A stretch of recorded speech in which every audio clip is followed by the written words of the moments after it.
Welcome to Reddit Confessions. At the town's biggest charity gala, I exposed my wife's years-long affair with my brother, the beloved mayor, live on stage, using a photo taken by our own daughter. We were the picture-perfect family, or so it looked from the outside. I'm David Whitmore, 44, lawyer, calm under pressure, good with a closing argument, better with silence. I used to believe justice had a time and place. Turns out, sometimes that place is a gala stage, and the time is right after the shrimp cocktail. My wife, Claire, was everything this town worships. Elegant, charitable, always in a tasteful dress, always with a hand on someone's elbow, whispering kindness with sharp little teeth. The kind of woman who knew exactly how to smile for the society page, but never smiled like that at home. And then there was Lena, 16, bright, thoughtful, a little too observant for her own good.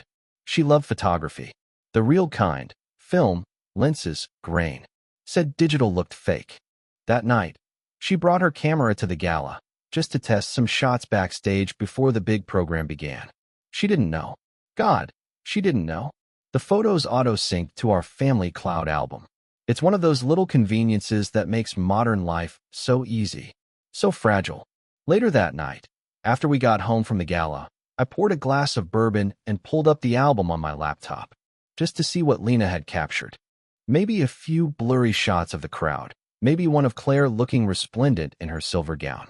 Instead, halfway through the reel I saw it. A single photo. Claire, Thomas, backstage, close, his hand around her waist, her fingers tucked behind his neck. Their lips, locked, eyes closed. The kind of kiss that tells a story. And her face. The look on her face wasn't just passion. It was familiarity, muscle memory. It wasn't a mistake. It was routine. My glass stopped halfway to my lips. The ice clinked. And in that moment, everything went still. I stared at that photo until the screen dimmed.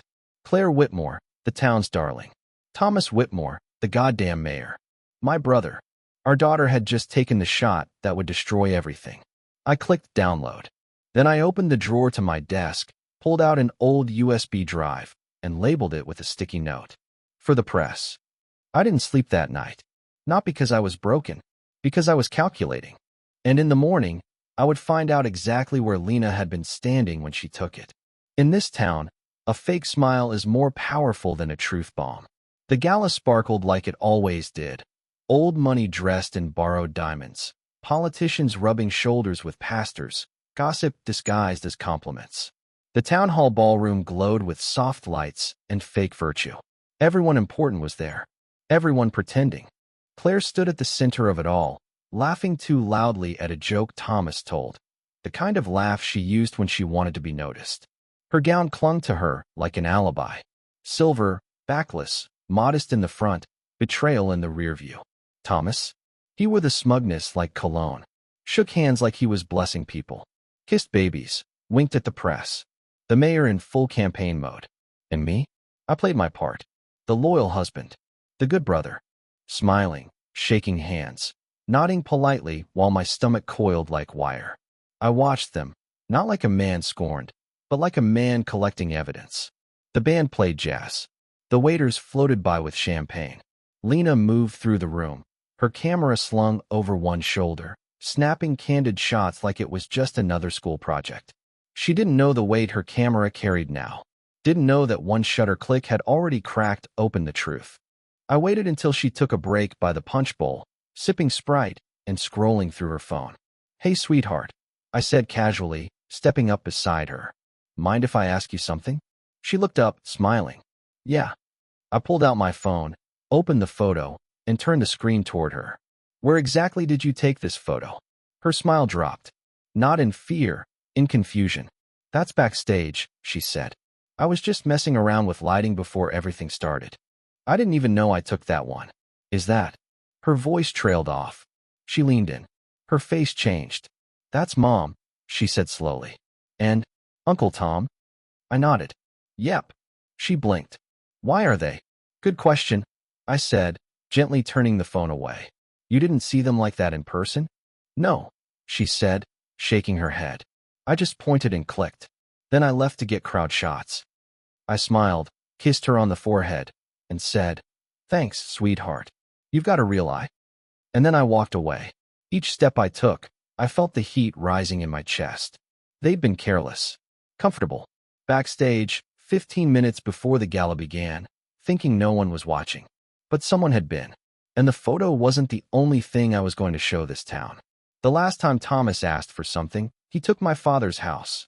Now he's taken my wife. Thomas had always been the favorite. Mom used to say he had the gift. Made people feel seen, special.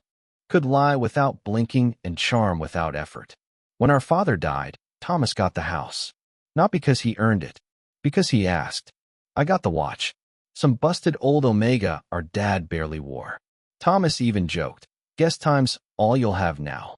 It stung then. It burns now. I was the quiet one. The one who cleaned up after his messes. When he crashed his first car, I was the one who drove him home.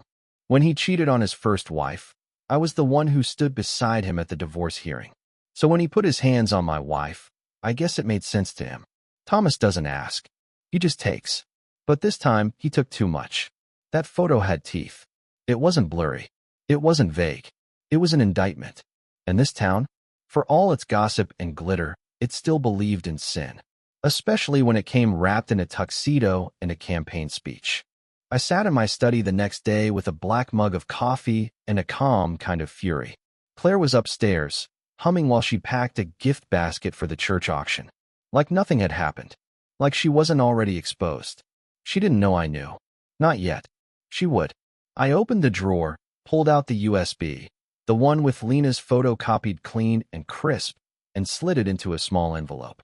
I took a Sharpie and wrote one name across the front in bold, block letters. The Ledger. Our local paper. Old, stubborn, respected. They never ran rumors. Only facts. And I was about to give them the most honest image this town had ever seen. But I wasn't going to send it just yet. No. This needed timing. Precision.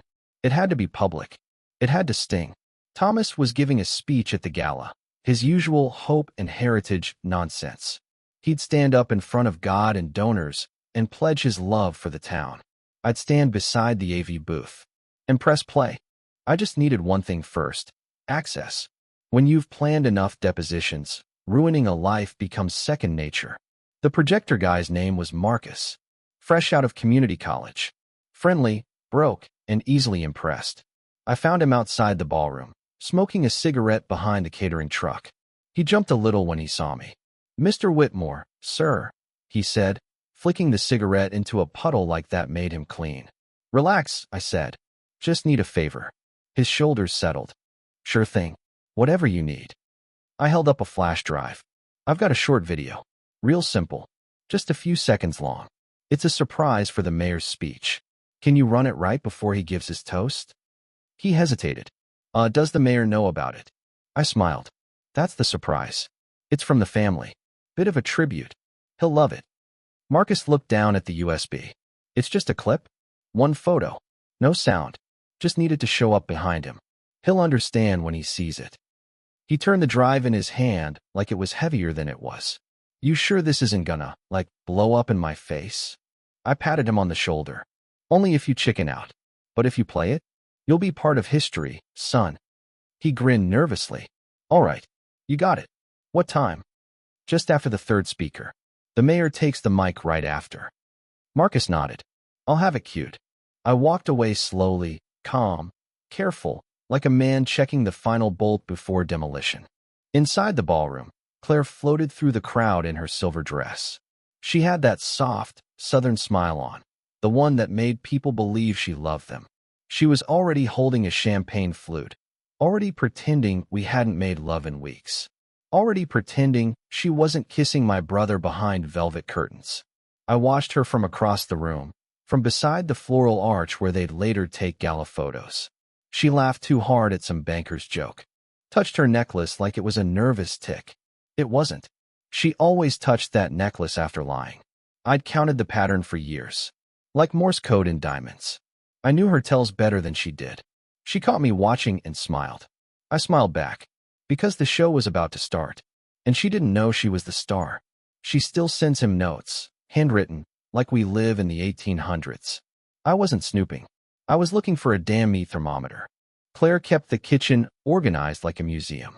Everything had a place. Labels, categories. Perfect order to distract from the chaos inside her.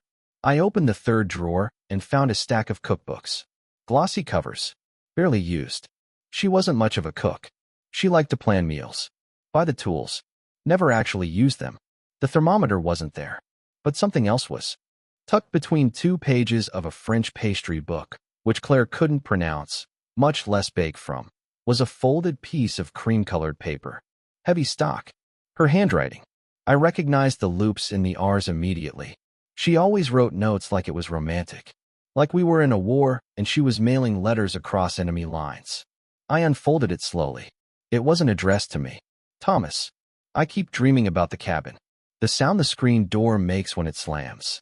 The way you laugh when you pretend not to hear me calling. I miss that version of us. Quiet, hidden yours.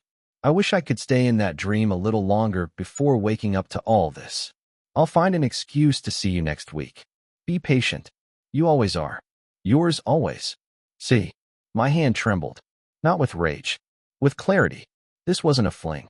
It wasn't drunk kisses or heat of the moment anything. It was love. Old, rotting, planned love. They had a cabin. They had dreams. They had routines and code words and a future they whispered about behind my back while I picked up Lena from school and scheduled oil changes and made lasagna on Sundays.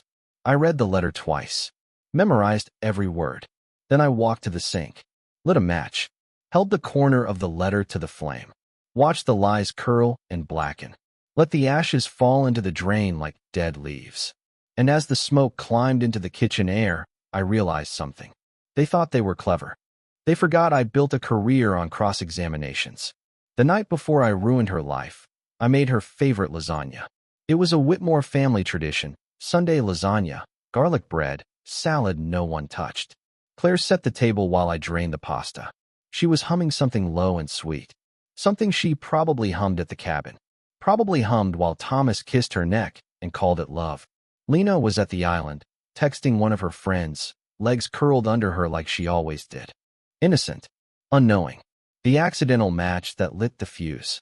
Claire floated past me and kissed my cheek. Smells amazing, chef.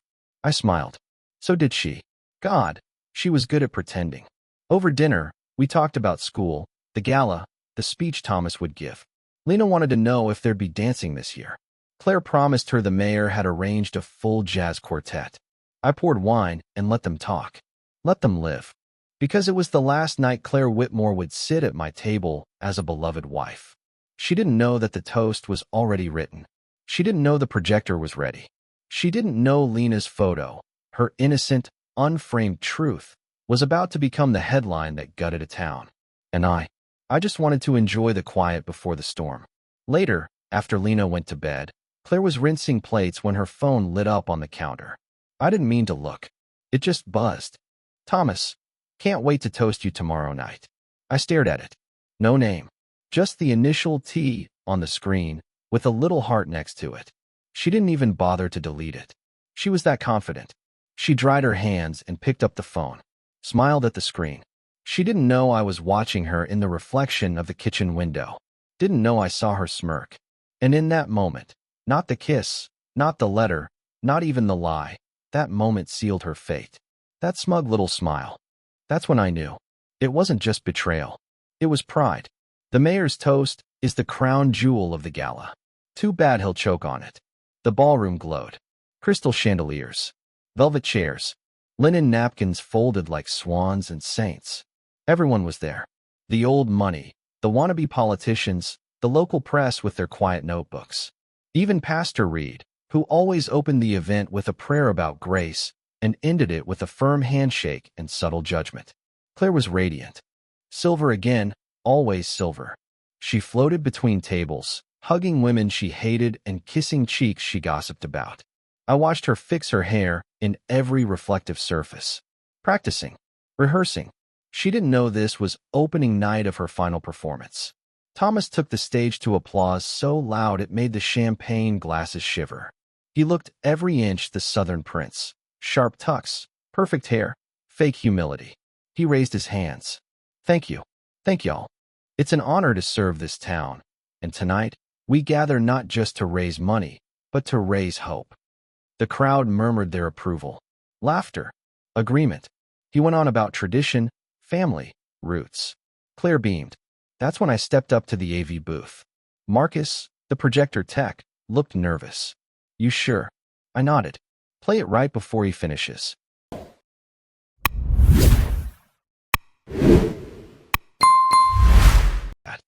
Marcus swallowed hard. Okay, it's cued. I stepped down and took a seat at our table. Claire touched my arm as I Saturday, you all right? She asked, her voice honeyed. Perfect, I said, just soaking it in. Across the room, Thomas lifted his glass. And now, he said, let's raise a glass. Click. The lights dimmed. The projector whirred. People turned, confused. And then it appeared. 10 feet tall. Lit like a shrine. Claire. Thomas. Backstage. Locked in a kiss. Not just a kiss. Intimate. Familiar. Unforgivable. The room went silent. Gasps. Phones raised. Whispers like a storm behind stained glass. Thomas froze mid-sentence. His mouth hung open. Claire. Claire's face turned a color I'd never seen before. Not red. Not white. Something in between, like old porcelain cracking under pressure. Her hand dropped her champagne glass. It shattered on the floor. I stood slowly. Walked toward the stage. Took the microphone from Thomas's shaking hand. Ladies and gentlemen, I said calmly. That was quite a surprise, wasn't it? Silence. I looked straight at my wife. Her mouth opened, then closed. You'll forgive me, I said, but I thought y'all deserved to see the real toast. It wasn't just the kiss, it was the way she looked at him. The photo still hovered on the screen. 10 feet tall, backstage shadows behind them. Her eyes closed, lips parted just slightly, fingers curled in his hair like she belonged there. Like that moment was home. The mayor, the man who never faltered, never flinched, stood frozen beside me, his glass trembling in his hand. He hadn't blinked in at least 30 seconds. Claire had gone pale. Not white. Gray. Dead. Every breath in the room felt stolen. I leaned into the mic, my voice calm, steady, like I was delivering a closing statement. Some of you may know that photo was taken by our daughter, Lena. She's 16. Talented photographer. She was just messing around before the gala. Took a few test shots backstage. I paused. Claire's eyes met mine. Pleading. Panicked. Silent. I ignored them. And wouldn't you know it, I said, she captured a moment. A beautiful, intimate moment. Between her mother. I turned to Thomas. And her uncle. Someone gasped like it was scripted. Phones came up. Some recording. Some already texting. Others just wide-eyed, unsure if they were witnessing a scandal or a sermon. I gestured toward the image. It's not the kiss that gets me, I said, stepping aside so the audience could see her better. It's the way she looks at him. Like she's looked at him that way before. Like it's muscle memory. Claire stood now, one hand gripping the edge of the table, the other pressed to her stomach like she'd been punched. I love this woman, I continued. Stood beside her. Built a life with her. Raised a daughter together. My voice cracked just slightly. And I would have taken this betrayal to the grave if it was just between us. But it wasn't. Thomas turned, tried to reach for the mic. I stepped back, lifting a hand. Don't. You've had the stage long enough. He stopped, frozen like a statue with a tux, and nothing left to say. I looked back at the crowd. The socialites. The donors. The press.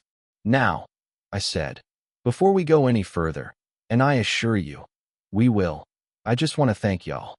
A few stunned faces blinked. Thank you for coming. For dressing up. For showing up to support our beautiful town. I hope tonight's revelations remind us of what we're really toasting. I looked back up at the screen. Truth. Claire Whitmore. I'm filing for divorce first thing Monday. And Thomas. I'll be endorsing your opponent as of now. The crowd rippled. A collective inhale, a stifled gasp, the beginnings of chaos. Claire made a choking sound in her throat. It wasn't crying. It was something worse. The noise a person makes when the curtain falls and they realize they've been standing naked the whole time. Thomas took a step toward me. David, don't. I raised the mic like a weapon. You're done talking. You've said enough with your hands. A few guests stood now. The city comptroller whispered something to the judge. Pastor Reed bowed his head like he was praying, but I could see the smirk tugging at the corner of his mouth. Claire surged forward. You don't get to humiliate me like this, David. Don't. I turned to face her fully. You kissed my brother behind a curtain while our daughter took pictures. You humiliated yourself. I'm just the narrator. Security started moving in. Marcus at the AV booth looked like he wanted to melt into the floor. Thomas rubbed his temples, the way he used to when we were kids, and he got caught cheating on a test. You don't understand, he said weakly. It wasn't supposed to happen like this. No, I said. It was supposed to keep happening behind my back. While I played the good brother, the good husband. My voice dropped. I've played enough. Claire lunged then, fingers stretched, voice rising. Don't you dare take our daughter from me. Security intercepted her. She stumbled, heels skidding across the ballroom floor, champagne and pride spilling out of her in equal measure. People started filming. Not discreetly. Phones were high now. Faces lit by screens, by scandal, by the smell of blood in a room full of pearls. I turned one last time to the stunned crowd. Thank you all for coming tonight. Please continue donating to the cause. And remember, I glanced toward the projection screen, where the photo still lingered. Not all families are what they seem. I handed the mic to the nearest staff member and stepped down from the stage. Walked past Claire, who was now weeping into her hands. Past Thomas, who looked like someone had finally told him no. And out the ballroom doors. I didn't look back, because the next chapter had already begun. She didn't cry. She raged. Right there, in front of the town judge and the school board. I was halfway to the parking lot when I heard it. The sound of stilettos slamming hardwood like gunshots. David. Her voice tore through the night like a storm with a name. I turned, slowly, just in time to see Claire break through the front doors of the ballroom, eyes wild, hair falling from its perfect updo like her secrets were physically dragging her down. Security trailed behind her, hesitant, unsure. No one wanted to be the guy who manhandled the town's golden girl, even if she was crumbling in real time. You bastard, she screamed, her voice echoing down the marble steps. Every head turned. Even the valet froze mid-door pull. She was past grace now, past control. The Claire Whitmore that people knew, the elegant, composed philanthropist, was gone. What stood there was raw, ugly, real. You think this fixes you? She yelled, mascara streaking down her cheeks. You think making a scene erases the years you ignored me? You think any of this makes you look noble? I stepped forward, calm as ever. No, I said. I think it makes me look done. Thomas appeared in the doorway behind her, pale and speechless, trying and failing to calm her with nothing but presence. The man had built his career on presence. But in this moment, he was useless. Claire turned on the crowd now. Oh, don't act shocked, she snapped, spinning toward the donors, the politicians, the very same women who'd kissed her cheek an hour ago. You all knew. You watched us. You saw how miserable he was, how bored I was. Don't pretend you didn't see it. Nobody moved. Nobody defended her. They were vultures now, watching their queen fall. Claire, the mayor's campaign manager, called gently from the steps. Let's go inside. Don't you touch me. She shoved her way back up the stairs, yelling over her shoulder. You'll regret this, David. You think you've won? You're a coward hiding behind a photo. I smiled. Better than hiding behind a smile. She stopped cold at that. That was the kill shot. The mayor lowered his head. Claire's chest heaved. Her hands clenched. Her voice, when it came again, was lower. You're going to ruin Lena with this. I stepped closer. No, you were going to ruin her. I just pulled the emergency brake. And then, finally, she cracked. She let out this primal, broken sound. Not a sob. Not a scream. Just collapse. Security finally gathered enough courage to escort her back inside. The door shut, and the silence that followed was so thick you could taste it. The mayor's office phones won't stop ringing. By Monday morning, the town was split clean down the middle, those who defended them, and those who couldn't delete the photo fast enough before their spouses saw it on their camera roll. The Ledger didn't just run the story. They owned it. Front page. Black and white. A banner headline above the photo read, Whitmore kiss explodes at gala. Brotherly betrayal goes public. Inside, 2 full pages. One on the timeline. One on the questions of ethics, fidelity, and power. Donors pulled out. 3 local pastors condemned the affair from their pulpits. Claire's face was removed from 3 foundation websites within 24 hours. The mayor's office issued a weak, 2-sentence statement about a family matter. The press conference he scheduled? Canceled. Twice. The church board Claire chaired regretfully accepted her resignation. Her favorite boutique stopped tagging her in posts. Her world was bleeding out in real time. And Thomas? His re-election campaign tanked overnight. People started whispering names for replacements. Even his own staff were sending out resumes by Tuesday. And me? I was quiet. Steady. Every interview request that came through declined. I didn't need the spotlight. The truth was loud enough. Tuesday afternoon, I walked into my office like it was any other day.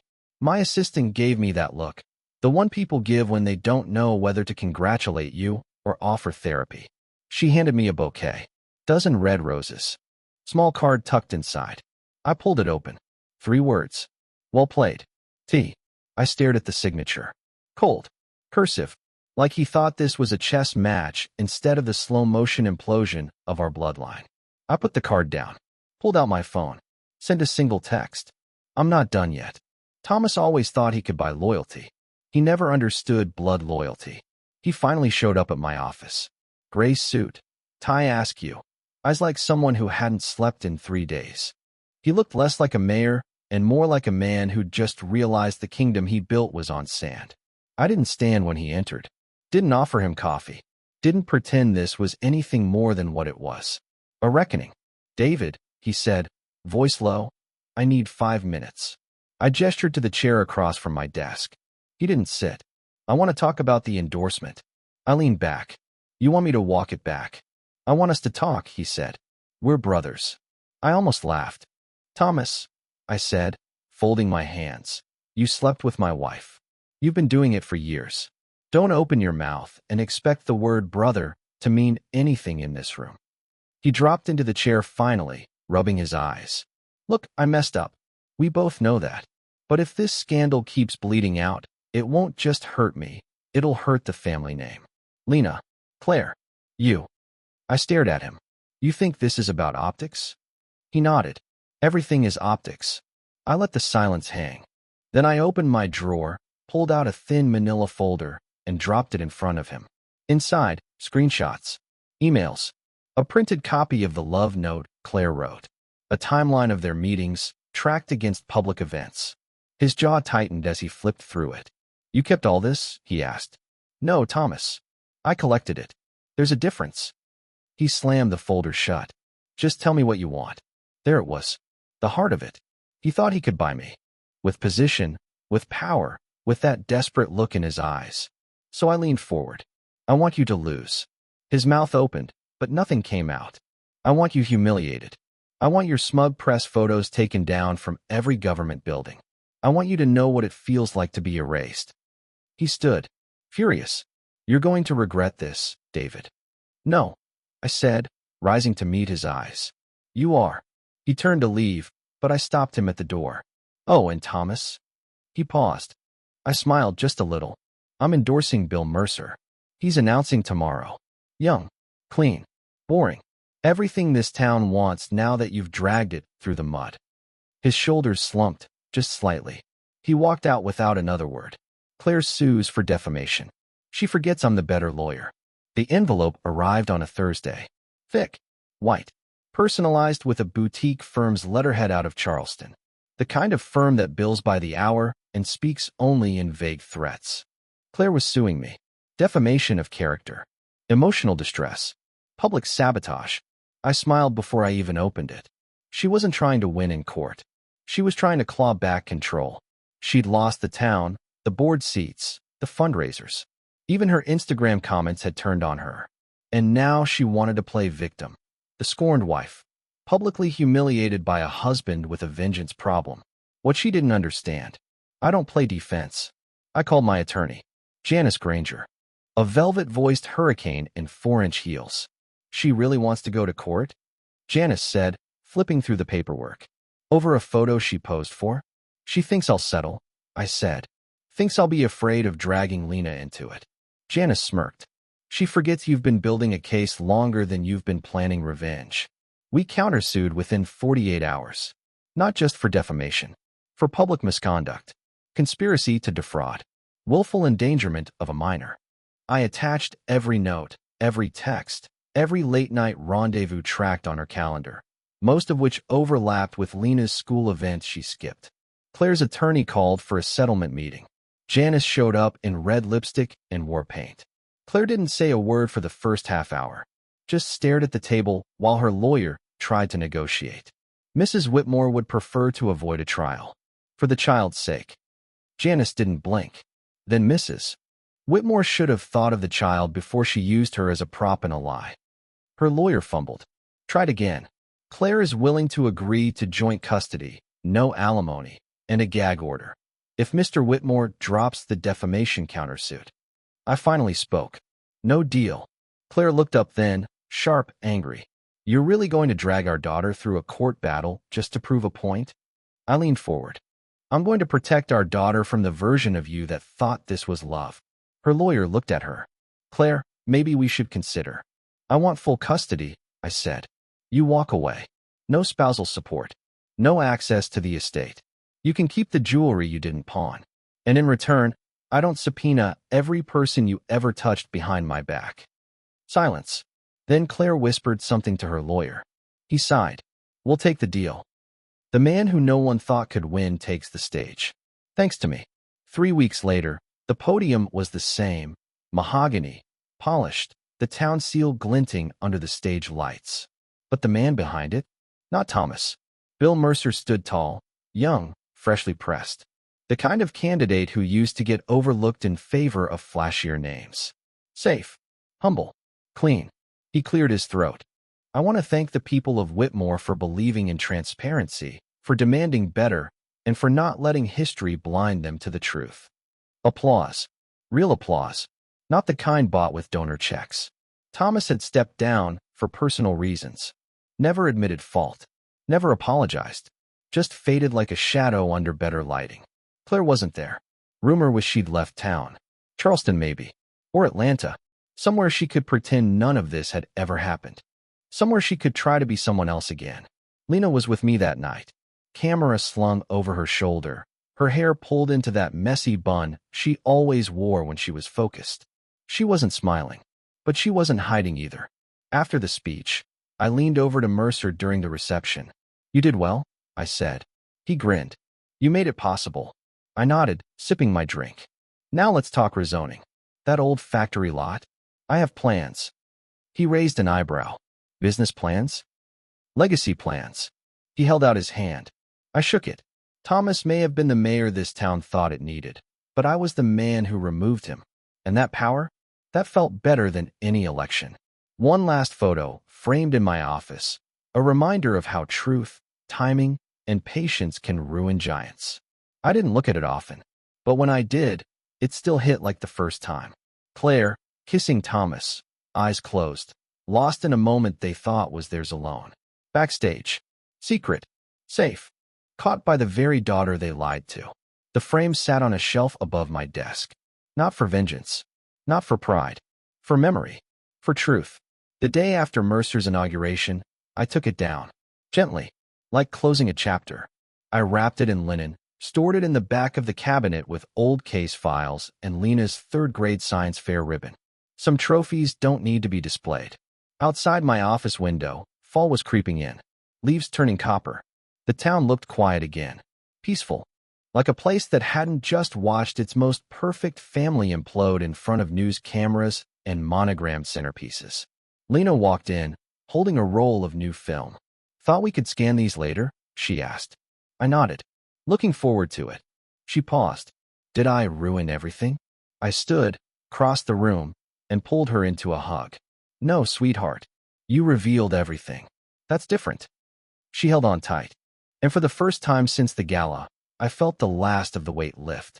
Later that night, when the house was quiet, I poured one last glass of bourbon, opened my laptop, scrolled to the cloud album. There it was. Gala 2025. I hovered over it for a beat, then clicked. Delete. Are you sure? Yes. The screen went blank. The record erased. The storm passed. And in that silence, I whispered, it served its purpose.